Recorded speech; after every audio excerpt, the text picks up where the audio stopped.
There was one up north where just people refused to go in the basement because if you go in the basement, you would get chased down the hallway. Like, I had multiple people tell me how they would get chased down the hallway. I'm like, I'll never find out because it's not for me.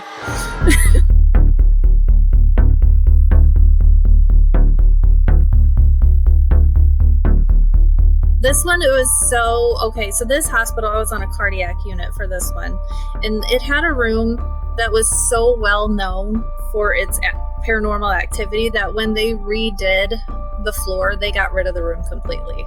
But my experience I was taking care of a lady who had open heart surgery, but unfortunately she got an infection in her sternum, and that turned into we had to completely remove her sternum. And so she was left with her chest open. A couple times a day we were packing it, cleaning it, removing it, and it was really cool because you take this packing out, you're looking right at her heart and lungs. Until one day I go in there and I'm talking to her, and she starts talking about the little boy in the hall with the puppy. And that's the sign. Like, that is, we know that if the patient sees the boy in the hall with the puppy, that they are going to pass. And so I don't know where the boy came from or the puppy or anything, but yeah, she started talking to me. She's like, why are they letting like puppy dogs and little boys on the unit and things? I'm like, oh no. I kind of prepared her family as much as I could. But yeah, she passed like a few days later.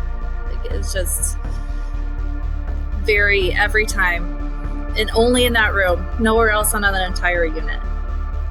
At the same hospital, I was taking care of a guy, and one night I walked in his room and it was dark, and he was freaking out. I'm like, what is going on? He's like screaming, you have to turn the light on, you have to turn the light on. So I'm turning the lights on, and he's like, every single time you turn the light off and leave the room, there's a man hanging on the wall, like from a noose.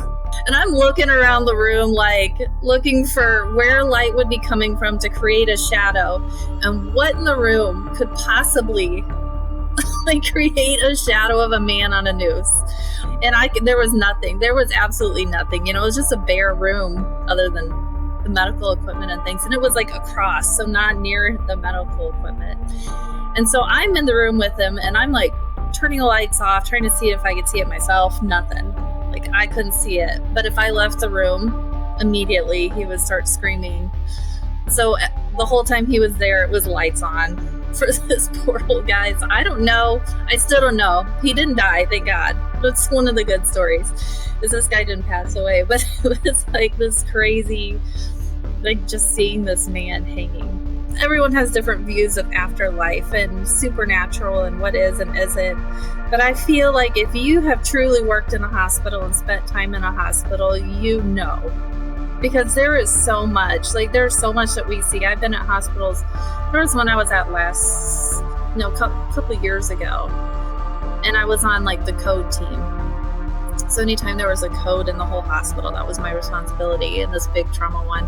And we would, from time to time, get codes getting called from a closet. And so we'd go running to a closet on like a floor, and there'd be no phone, there'd be no people, like there'd be no way for there to be a code called from that room. There just is. There's some sort of supernatural, and I don't know what it is. But if you work in a hospital, you have to know.